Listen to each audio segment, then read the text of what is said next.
Kadang-kadang saya terfikir, apakah matlamat dan juga tujuan di dalam kita berumah tangga, dalam kita nak bina keluarga ni, apa kita punya destinasi, apa kita punya hala tuju. Adakah kita bernikah ni sekadar kita nak halalkan hubungan, ataupun sekadar kita nak tambahkan kita punya nak naikkan kita punya status daripada single sampai dah jadi orang yang berpunya, kan? So, pada hari ini insya-Allah kita kupaslah tentang tajuk hala tuju dalam keluarga dan ke manakah destinasi kita. Assalamualaikum warahmatullahi taala wabarakatuh.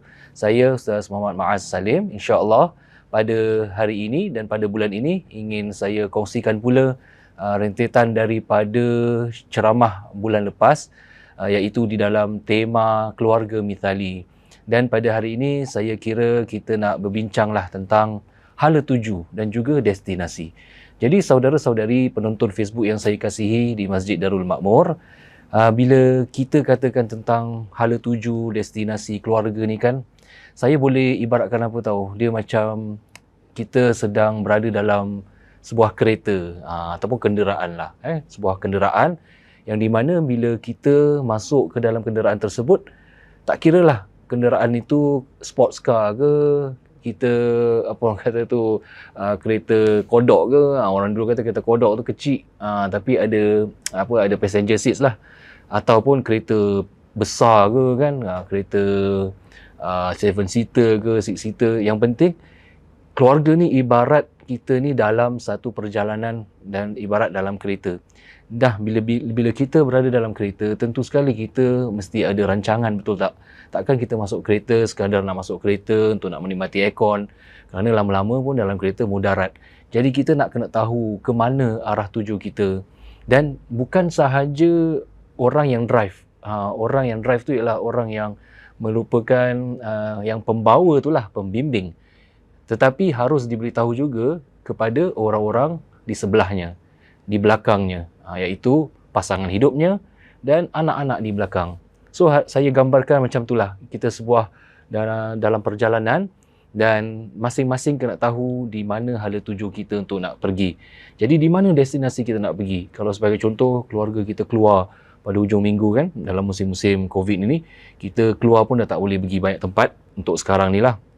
Dan kita kena tahu di mana kita punya arah tujuan. Kita nak pergi laut, okey, daripada east nak pergi laut sebelah barat, contohnya kita nak pergi west coast, sekurang-kurangnya perjalanan tu jauh sedikit dan ada adventure lah, mungkin boleh singgah-singgah satu tempat.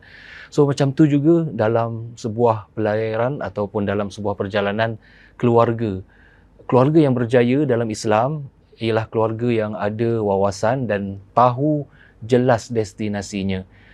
Jadi insya-Allah kita kupas sedikit sebanyak tentang destinasi keluarga Islam tu dan kemudian bagaimana kita nak capai ke destinasi tersebut insya-Allah. Saya mulakanlah dengan firman Allah Subhanahu Wa Taala di dalam surah Yasin yang biasa kita baca. Cuba tuan-tuan puan-puan rujuklah dalam surah Yasin ayat ke-55. Tengok tafsiran, makna dan kemudian hadamkan. Firman Allah Subhanahu Wa Taala berbunyi, A'udzubillahi minasyaitonirrajim. Inna ashabal jannati al-yawma fi syughulin fakihun. Hum wa azwajuhum fi dhilalin 'alal araiki muttaqi'un. Lahum fiha fakihatun wa lahum ma yad'un. Salamun qawlan min rabbir rahim. Shadaqallahul azim. Yang bermaksud firman Allah dalam surah Yasin ini, kata Allah, sesungguhnya ahli-ahli syurga nanti di akhirat, pada hari-hari tersebut mereka sedang busy lah, sedang sibuk, banyak urusan. Apakah urusan-urusan mereka? Sebenarnya mereka sedang menikmati segala jenis nikmat yang Allah berikan. Dan Allah spesifikkan di dalam surah Yasin ini, fakihun, iaitu mereka sedang menikmati, mereka sedang dalam kesibukan menikmati juadah buah-buahan yang Allah dah sediakan kepada mereka. Tak kira apa saja jenis buah-buahan yang ada kat dunia ni lah. Dan saya yakin orang punya favourite kat dunia ni, dia akan ada dekat akhirat dan dia akan ada kat syurga dan tak akan habis. Kalau satu family tu memang kaki durian je lah. Dia sentap sampai bila-bila kat syurga. Jadi mereka ni menikmati makanan-makanan yang banyak. Kemudian Allah lanjutkan selepasnya, hum wa azwajuhum. Ini penting ni.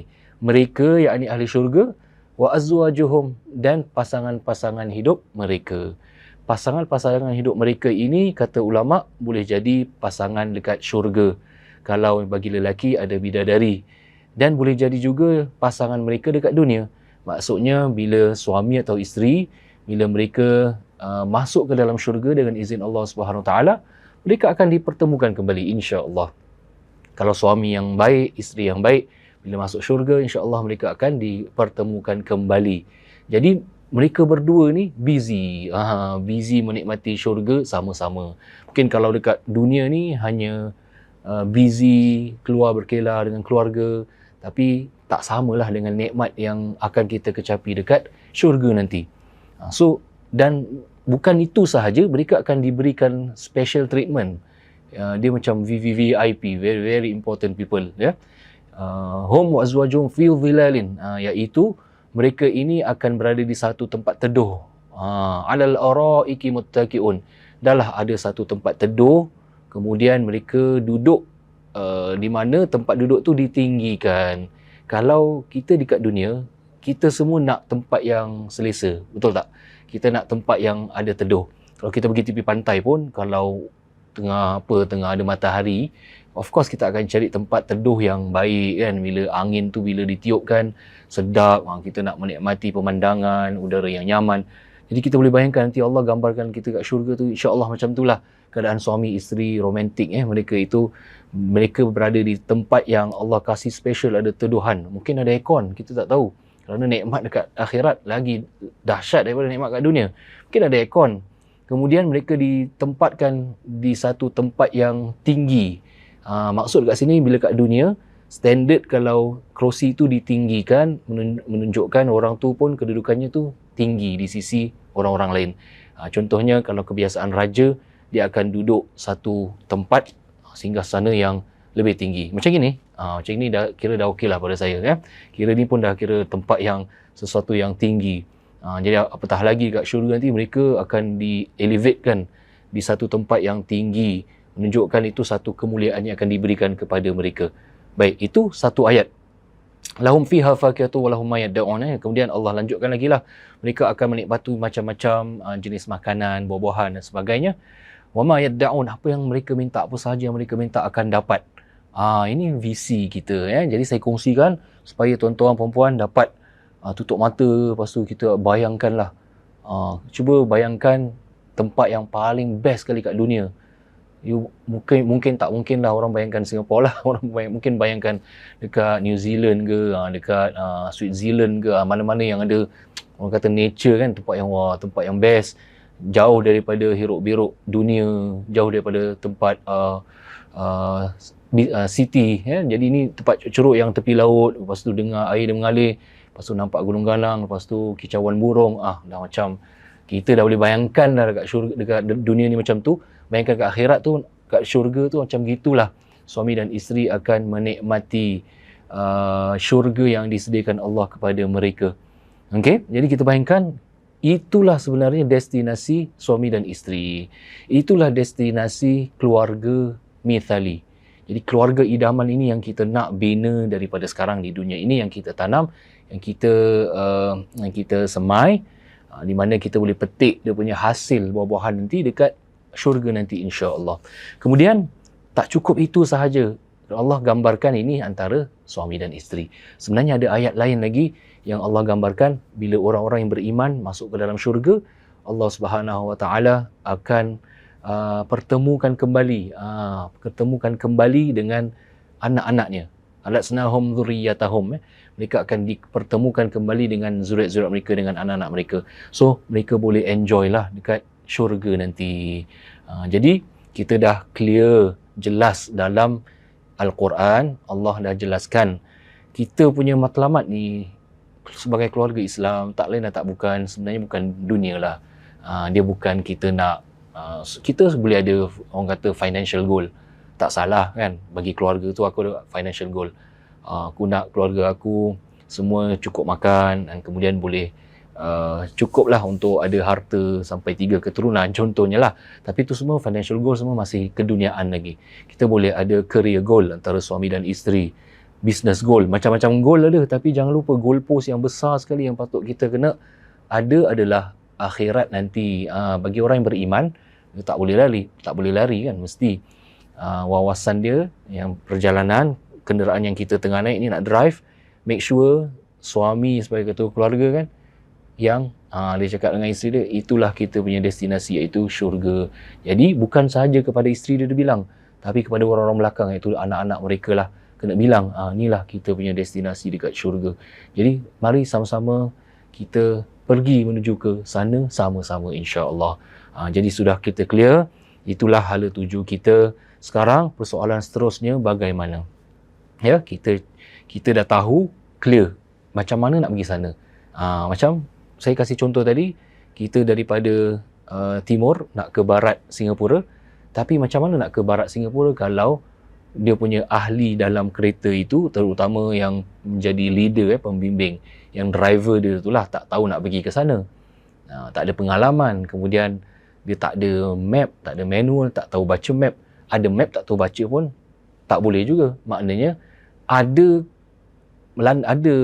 kitab panduan Al-Quran dan Sunnah, tapi tak tahu baca, tak faham makna Al-Quran, tak faham bagaimana nak pergi ke destinasi tersebut, pun tak boleh, tak akan sampai, dia akan sesat. Jadi hari ini kita nak belajar macam mana kita nak sampai ke destinasi dengan selamat, insya-Allah. Dan saya nak kongsikanlah ada 4 perkara yang tuan-tuan dan puan boleh ambil nota. Ya, iaitu yang pertama lah. Yang pertama saya kira dalam perjalanan kenderaan kita nak menuju ke destinasi, iaitu syurga, kita mesti ada sentiasa usaha untuk menanam pertama sekali kepada diri kita. Kita tak boleh nak ajar orang lain tanpa diri kita sendiri tak betul. Jadi pertama sekali ialah untuk menanam diri kita, dan kemudian kepada pasangan hidup kita, kemudian anak-anak kita, tentang cara untuk nak memahami kehidupan dan cara untuk nak jadi orang baik, cara melayakkan diri untuk ke destinasi tersebut. Sebab kalau kita tahu pun ke destinasi tersebut, kita takut kalau kita sampai ke destinasi, kita dihalang oleh custom. Contohnya destinasi kita nak ke Johor Bahru. Daripada Pasir Ris pergi Johor Bahru, dia kena pergi jalan Causeway lah contohnya, ataupun jalan Jurong kan, nak masuk Tuas. Sekali bila dah sampai sana, pasport ada, dah expired pula. Jadi tak boleh masuk. Lebih teruk lagi, satu orang je lepas. Kalau satu orang tu bapak dia je, dia nak masuk juga, maknanya bapak dia tak bertanggungjawab lah, kata bapak ni selfish lah, dia seorang je nak masuk JB. Dia tak fikir budak-budak yang lain kat belakang tu kan. Jadi kita kena tahu bagaimana nak melayakkan diri kita ke destinasi syurga Allah Subhanahu wa taala. Okey. Jadi yang pertama tu mesti ada proses pentarbiahan. Proses pentarbiahan dan pendidikan anak-anak, dan terutama bagi suami dan isteri. Kata Nabi sallallahu alaihi wasallam, kullukum ra'in wa kullukum mas'ulun an ra'iyatihi. Setiap daripada kamu itu adalah pemimpin. Bila Nabi kata setiap kamu itu bukan hanya lelaki, bukan hanya suami, termasuk juga isteri. Kerana hadis dia panjang. Jadi isteri itu pemimpin dalam rumah suaminya. Jadi suami itu pemimpin bagi keseluruhan. Dan sebagai pemimpin, ya, dia mesti tahu masa depan dia, dia mesti tahu dia punya hala tuju, mesti berwawasan dan tahu macam mana nak sampai ke destinasi. Bukan itu sahaja, dia tak boleh syok sendiri. Dia mesti beritahu dan sampaikan kepada orang-orang di bawahnya macam mana nak sampai ke destinasi.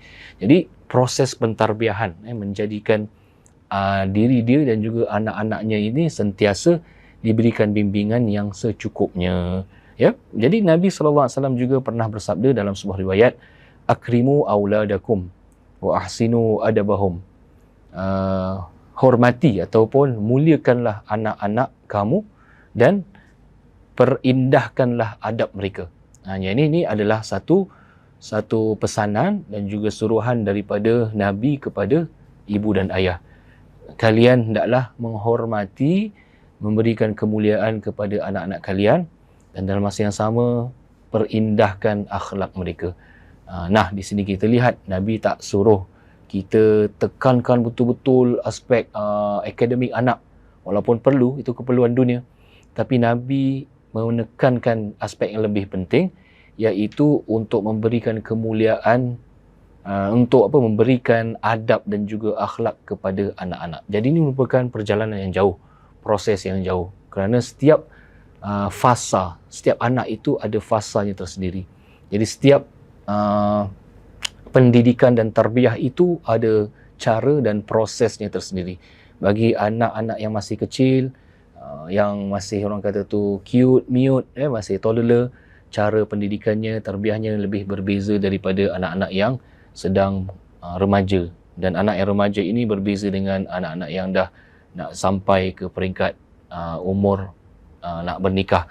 Jadi ini semua perlukan ilmu pengetahuan. Memerlukan ilmu pengetahuan untuk di dalam kita nak menjadi pendidik dan pentarbiah yang terbaik, insya-Allah.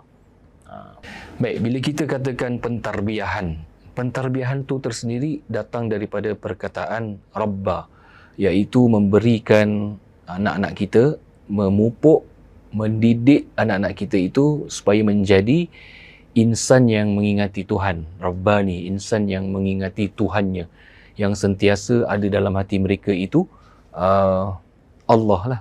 Bila mereka tahu Tuhan bersama mereka dan mereka akan beradab, akan berakhlak dengan akhlak adab yang sewajarnya.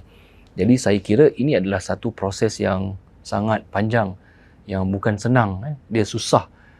So orang kata tu, kalau kita dah tahu destinasi kita sekalipun, kita nak layakkan diri ke dalam syurga pun ia memerlukan price, iaitu nilai dan harga yang sangat tinggi. Sebab itu dia bukan perkara yang mudah, tetapi tidak mustahil. Kerana sesuatu yang mudah kalau dapat pun tak menjadi menarik lah bagi orang-orang. Kerana kalau benda tu susah, itu yang dia nak. Kan orang kata orang challenge diri kita sendiri, orang challenge kita challenge diri kita sendiri. So kita doa pada Allah supaya dipermudahkan urusan. Walaupun benda tu tak mudah, tapi tak mustahil untuk dipermudahkan. Itu yang selalu orang kita selalu kata, semoga dipermudahkan, semoga dipermudahkan urusan awak. Macam itulah. Kita doakan semoga dipermudahkan urusan kita hari ini. Sama juga untuk anak-anak dan untuk menjadi mak bapak yang baik ini, subhanallah, perlukan pengorbanan yang maha tinggi lah. Sebab apa? Sebab saya teringatlah salah satu, kita nak bincang parenting ni panjang kan, tapi saya cuma rumuskan sahajalah. Saya teringat di antara metod ataupun cara pentarbiahan yang diajarkan oleh para ulama kita, di antara yang terbaik lah, yang kita ambil nasihat daripada Sayyidina Ali radhiyallahu anhu, di mana dinasihatkan kita kena bagi-bahagikan ada 3 fasah dalam kehidupan anak-anak ini. Cara kita nak tarbiah ada 3 fasah. Macam mana kita nak layani, nak mendekati mereka. Yang pertama is 7 tahun pertama. Dia divide, ada 7-3. So formula dia 7-3. 7 tahun pertama hendaklah kalian memanjakan dia. Maknanya memberikan layanan yang terbaik. Kita sayang dia kan, kita kasih dia muka, kita kira macam pamper dia lah betul-betul. Kemudian selepas dah umur 7, second period pula, iaitu second fasa, stage kedua ialah 7 sampai 14 tahun. Semuanya 7. First 7, second 7, third 7. So second 7 iaitu umur dia daripada 7 tahun sampai 14 tahun, kata Sayyidina Ali, kawan dengan dia. Bukan kawan. 7 sampai 14 ialah kita mendisiplinkan dia. Kita dah boleh mula jadi macam disiplin master. 7 sampai 14, kerana dia punya kepercayaan kepada kita tu dah ada kan daripada umur 1 sampai 7 kita dah kasih dia kasih sayang, dah letakkan kepercayaan dan macam-macam. So dari the next stage tu 7 to 14 dah boleh letakkan beberapa rules lah, in-house rules, dan ini harap-harap diaplikasikan oleh mak bapak sendiri. Kadang-kadang kita set rules tapi mak bapak kita sendirilah yang langgar. Contohnya tak boleh ada time screen kan, phone ataupun apa-apalah, tablet. Kira kita dah setkan disiplin supaya tak ada screen time selepas jam 9.30 sebagai contoh. Tapi kadang-kadang kita juga sebagai mak bapak terlupa, terlalai. Dah 9.45 kita belum tengok handphone, kita pun main Facebook, dan kita tak sadar kalau anak kita belum tidur time tu, dia akan tengok. Set rules untuk anak tapi mak bapak masih main handphone, dan mereka belum faham, mereka belum boleh digest lagi kenapa rules ini tak adil, kenapa hanya untuk anak-anak, why not to all. Jadi kita tak boleh underestimate, tak boleh memperlekehkan kebolehan fikiran anak-anak ini. Lebih-lebih lagi sekarang ni mereka semakin advance, maksudnya anak-anak seawal usia 3 tahun, 4 tahun, 5 tahun, mereka dah didedahkan pun dengan screen time, dengan iPad-nya, dengan handphone-nya, dan mereka pun banyak ada apps-apps yang mereka tahu, mereka main, ada yang main game kan. Jadi mereka tahu, mereka tak jahil lah bab-bab ini, dan mereka boleh fikir. So kalau kita ambil pendekatan nasihat yang digunakan oleh Saidina Ali tadi, daripada umur 7 sampai 14 tahun, kita dah boleh jadi orang yang tegas lah dalam setting rules, kerana 7 tahun yang pertama kita dah set foundation, maknanya dah ada kasih sayang dan dah ada kepercayaan. So bila dah selepas stage yang kedua itu, kita bila dah set rules, kita juga mengikuti apa yang rules yang kita setkan. So sebagai ibu dan ayah, tunjukkan contoh yang terbaik lah. Di antara contoh lagi adalah kita suruh anak-anak solat tapi kita tak solat. Dan mereka ni sentiasa melihat kita daripada kecil sampailah dah dewasa. Percayalah, anak-anak sentiasa perhatikan pergerakan mak bapak, dan mereka ingat sampai bila-bila. Macam saya ingat apa yang orang tua saya buat daripada kecil, saya ingat sampai dah besar. Saya rasa bila dah sekolah menengah, lepas tu sekolah selepos menengah, saya masih ingat apa aktiviti mak bapak saya dulu, dan apa yang boleh kita belajar, dan yang banyak kita boleh ambil. Dan sampai kita dah dewasa, kita berumah tangga, ada anak-anak sendiri, kita akan ingat bagaimana mak bapak kita perlakukan, atau bagaimana cara mak bapak kita membesarkan kita, dan bagaimana kehidupan harian mereka dalam rumah. Dan saya yakin memory ini ataupun ingatan ini tak akan habislah sampai bila-bila, dia tak akan lupa kecuali dengan izin Allah Subhanahu Wa Taala. Ingat, jadi detik-detik anak ni masih kecil, dan daripada usia 1 sampai 14 tahun ni, mereka lagi lah memory mereka masih kuat kan, ingatan mereka kuat, dan mereka sentiasa perhatikanlah pergerakan mak bapak ni. Apa mak bapak ni buat, berapa lama mak bapak ni dekat rumah, apa yang mereka perbualkan. Jadi mak bapak kalau gaduh, cakap kuat ke, tengking ke kan. Jadi anak-anak ni akan tahu, dan dia akan reflectkan balik. Oh, rules yang dia set tu tapi dia sendiri tak buat. Itu yang kita tanah anak-anak kita belajar daripada kita. So kata pakar, orang-orang yang berpengalaman, yang mahir di dalam bab-bab pendidikan anak-anak ini, mereka katakan bukan words ataupun bukan perkataan-perkataan yang mereka belajar daripada kita.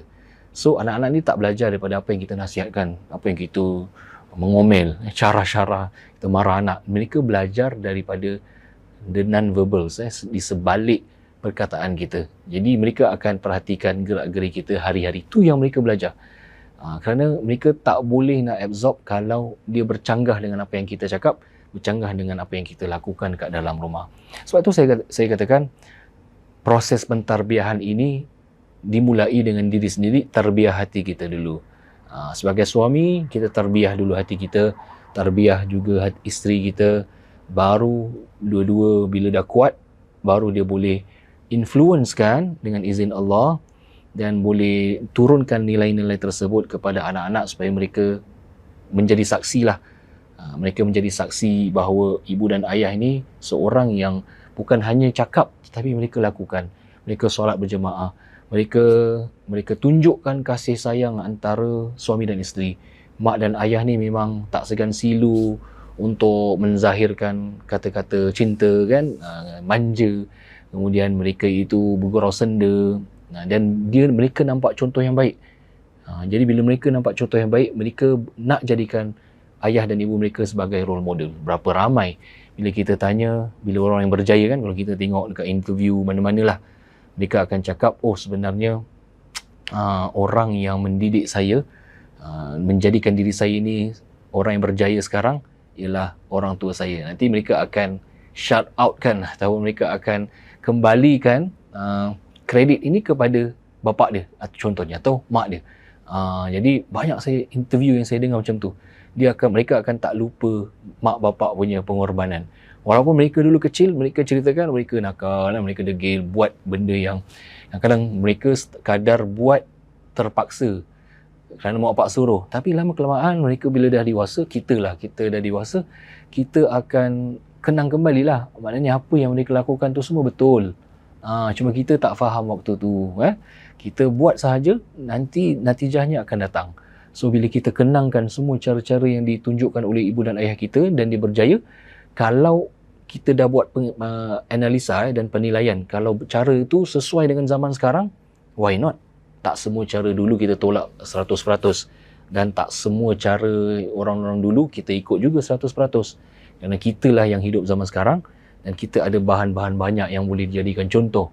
Bahan tu contohnya sebagai role model, sebagai model lah. Jadi salah satu bahan yang kita nak pelajari pada hari ini adalah tentang nasihat Saidina Ali, tentang nak mendidik anak dengan ada 777. Okey. Jadi kembali kepada tadi, 7 tahun selepasnya, iaitu 7 sampai 14 tahun, hendaklah dia bersifat tegas, menyediakan disiplin dan sebagainya. Kemudian yang terakhir, fasa terakhir kata Saidina Ali, ialah daripada fasa 14 tahun sampai 21 tahun. Apa yang perlu dilakukan oleh mak bapak tu terhadap anaknya yang dah meningkat ke usia belia. Dia bukan remaja lagi, dia belia. Dan 14 tahun sampai 24. Kira dah pertengahan remaja dan nak pergi ke usia belia. Belia ni ialah ada banyak orang letakkan, ada kata 16 tahun, 17 tahun, yang penting 16, 17 tu dah masuk belia. Dia dah bukan remaja, remaja bawah lagi.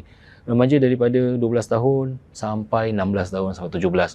So kita boleh kat situlah agak-agak lah. So daripada 16 sampai 21 tahun, kalau konteks Singapore kira dah secondary 4, secondary 5, dah post secondary kan, ada pergi JC, ada poly, ada ITE. Yang penting mereka dah boleh generate banyak ideas dan mereka dah boleh absorb, mereka boleh berfikir sendiri. Mungkin mereka dah dapat identiti tersendiri. Kemudian dah masuk 21, 22, 23, bagi lelaki pergi NS kan, dan bagi wanita mungkin tengah universiti, mereka dah matang tu. Jadi apa yang harus dilakukan oleh mak bapak kepada anak-anak yang dah sampai fasa macam ni, kata Saidina Ali, mak bapak hendaklah berkawan dengan mereka. Dia dah tak lagi jadi macam disiplin master, dah tak boleh set lagi rules, dia dah jadi kawan. Maknanya relationship ataupun hubungan antara mak bapak dengan anak, dia dah based on trust. Dia dah apa orang kata tu, based on kepercayaan. Itu ibarat main layang-layang lah kan, main layang-layang, jangan ketat sangat, jangan longgar sangat kan. Jadi kita percaya mereka bila mereka keluar rumah. Dan dalam masa yang sama kita risau, memang betul mak bapak risau anak-anak keluar balik lambat kan, tak tahulah ada projek ke tak ada projek ke. Yang penting mak bapak sentiasa doakan. Itu yang kita percaya, ya, percaya kekuatan mereka ini adalah doa. Kekuatan ibu ayah kita adalah doa. Sebab itu kadang-kadang Allah perkenankan doa mereka sebab mereka baik, mereka orang yang soleh, ibunya orang solehah. Jadi oleh kerana mereka ni orang yang baik, maka Allah perkenankan doa mereka, Allah pelihara anak mereka macam tu. Seorang sahabat Nabi bernama Sa'id bin Musayyib, tak silap saya. Jadi dia kata, setiap kali aku solat, bila mana aku teringat anak-anak aku akan tambahkan bilangan solat aku. Setiap kali aku teringat anak-anak, aku akan tambahkan solat. Kenapa? Kerana teringatkan firman Allah Subhanahu Wa Taala di mana Allah akan menjadi wali, Allah akan menjadi penjaga dan penolong bagi orang-orang beriman, ya. Allah akan menjadi wali, penolong dan penjaga bagi orang beriman. Wa huwa yatawallas salihin, dan dia akan menjadi wali bagi orang yang soleh. Dan bila tengok tafsiran, ada satu ahli tafsir mengatakan orang soleh ni ialah dia menjaga anak-anak dia, menjaga keturunannya. Jadi insya-Allah kalau orang tu orang yang baik, orang yang soleh, kebiasaannya, fitrahnya adalah Allah menjaga sekali bukan dia, bukan orang soleh tu, tapi dia jaga juga zuriat-zuriat dia. Ini yang kita harapkanlah daripada hasil daripada kita beramal soleh.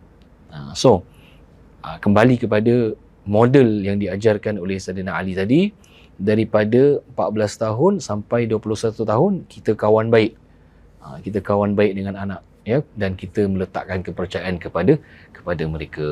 Itu hanya satu sahajalah model. Saya kira tak ada satu model, tak ada satu size yang fits all, orang kata, ya. Tak ada satu contoh model yang boleh dipakai, diaplikasikan kepada sebuah keluarga.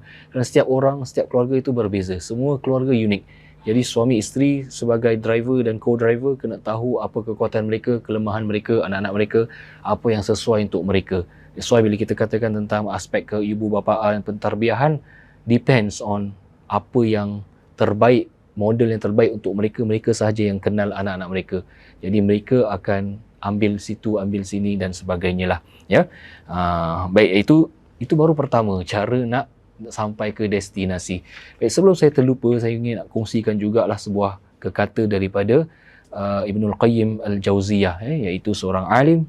Dia mengatakan barang siapa yang dengan sengaja tidak mengerjakan apa yang bermanfaat untuk anak dia dan tinggalkan begitu sahaja, maknanya dia tak tarbiyah pun, berarti dia telah melakukan satu kejahatan yang besar. Kejahatan yang besar. Kerosakan pada diri anak, kebanyakannya, tak semua, tapi kebanyakannya, kebiasaannya datang daripada sisi orang tua. Kemudian datang daripada sisi orang tuanya yang meninggalkan mereka dan tidak mengerjakan kewajipan-kewajipan dalam agama mengikut sunnah-sunnah Nabi. Ini dinasihatkan oleh Ibnul Qayyim Al-Jauziyah, ya. Maknanya anak-anak ni jadi sebahagiannya, puncanya juga sebab ialah mak bapak dia. Tak boleh lari lah, tak boleh lari. Walaupun bukan selalunya, tapi ada kalanya, ada kalanya disebabkan kelekaan lah, kelalaian ibu dan ayah di dalam memberikan apa yang sepatutnya diberikan kepada anak-anak mula daripada kecil, ya. Baik, yang kedua, macam mana kita nak sampai ke destinasi ke syurga, keluarga yang keluarga misali ni, ialah yang kedua mesti ada manual. Manualnya adalah Al-Quran dan Sunnah Nabi. Al-Quran, Sunnah Nabi. Jadi kalau kita nak naik, kalau kita naik kenderaan, tak tahu nak jalan, tak bolehlah ikut sembarang-sembarang, lambat sampai atau sesat. Nanti dah malam, ni dah tutup dah kedai, macam tu. So kalau kita nak pergi ke satu tempat, lebih baik kita plan dan mesti ada manual. Kalau kita sekarang, dulu map, buka buku, tengok lambat. Sekarang ada GPS. Tak payah pakai device GPS tu, sekarang dah ada semua kat dalam handphone kita, kan. So mesti ada. Jadi manual kita adalah Al-Quran dan Sunnah yang menerangkan tentang destinasi ke syurga Allah Subhanahu Wa Taala. Yang ketiga lah, saya ringkaskan lah. Yang ketiga ialah dalam rumah tu. Dalam rumah, menghidupkan rumah tempat terhasilnya keberkatan, tempat terhasilnya rezeki. Sebab tu dalam Al-Quran, dalam bahasa Arab dipanggil tempat tinggal tu adalah maskan. Maskan tu datang daripada perkataan sakanah. Sakanah tu adalah ketenangan. Jadi sebenarnya mak bapak, suami dan isteri berperanan untuk menjadikan rumah itu tempat ketenangan bagi mereka semua. Bagi suami, bagi isteri, bagi anak-anak. Suami pastikan isteri dia dan anak-anaknya selesa duduk kat dalam rumah. Bukan sahaja selesa dengan permaidani, dengan aircon, tapi orang-orang dia yang memberikan ketenangan dalam jiwa. Kan? Memberikan ketenangan dalam jiwa tu maksudnya apa? Kalau suami atau isteri tu ada problem, mereka tak segan-segan untuk balik rumah nak ceritakan kepada pasangan hidupnya. Anak kalau ada problem, dia dah tak segan-segan balik rumah ceritakan kepada ibunya. Kalau anak perempuan, mungkin dia rapat dengan ibunya, ceritakan hal-hal tentang perempuan, kewanitaan. Mungkin kalau lelaki, masalah BGR ke apa, dia ada isu tentang boyfriend girlfriend, dia malu nak cakap, dia cakap dengan bapak dia ataupun dengan mak. Jadi yang penting mereka percaya salah satulah, mereka percaya bapak dia, mereka percaya mak dia untuk nak kongsi masalah. Dan ini perlukan proses. Jadi kembali kepada yang tadi, sebab tu Sayyidina Ali kata kena berkawan kan, once mereka dah dalam peringkat belia, dah nak masuk umur-umur nak nikah ni kan. Jadi mereka ada isu-isu yang belum terjawab, dan kita harapkan rumahlah tempat the best untuk mereka tanya benda-benda yang sensitif. Tapi alangkah malangnya lah, sekarang ini bukan saja rumah tempat sandaran utama, sekarang dah banyak social media. Kita ada TikTok kan, kita ada podcast, dan platform-platform ini banyak menyediakan ruang untuk mereka run atau untuk mereka luahkan masalah dan mendapatkan jawapan. Kalau tak di Google pun mereka akan tanya kepada orang-orang yang tak kenal. Jadi mereka lebih percaya kepada sumber-sumber dan tempat-tempat lain. Maknanya itulah sumber ketenangan mereka. Walaupun mereka dekat rumah ni, this is very sad truth lah kan. Orang kata kita muhasabah. Walaupun secara fizikal kita, anak-anak kita ada kat rumah, tapi hakikatnya kita tak ada di rumah. Kita berada somewhere. Kita bersama di alam lain, metaverse, di alam permainan, gaming, ada yang Roblox. Jadi itu tempat mereka, orang kata tu, release tension. Kalau ada masalah pun diorang tanya kawan-kawan dalam social media yang diorang tak kenal kan. Dan mak bapak tu hanya berfungsi sebagai kasih makan. Kau dah okey, dah makan, dah sihat, gini dah gitu-gitu je lah. Sekolah duit cukup. Jadi kita tak nak jadi macam tu. So kita kena seboleh-bolehnya sebagai seorang tua, jadikan rumah tempat terbaik bagi anak-anak kalau dia nak tanyakan apa-apa masalah kepada kita. So dia memerlukan usaha yang sangat panjang lah, dan syarahan yang lagi panjang. Dan yang keempat, bagaimana nak hidupkan rumah? Kita hidupkan rumah kita dengan berzikir, bersolat berjemaah, kemudian dengan saling membantu antara satu sama yang lain, menunjukkan kemesraan, berbual dan sebagainya lah. Dan yang keempat, yang terakhir ialah untuk kita memastikan sakinah, mawaddah dan rahmah sentiasa berligar dalam keluarga kita.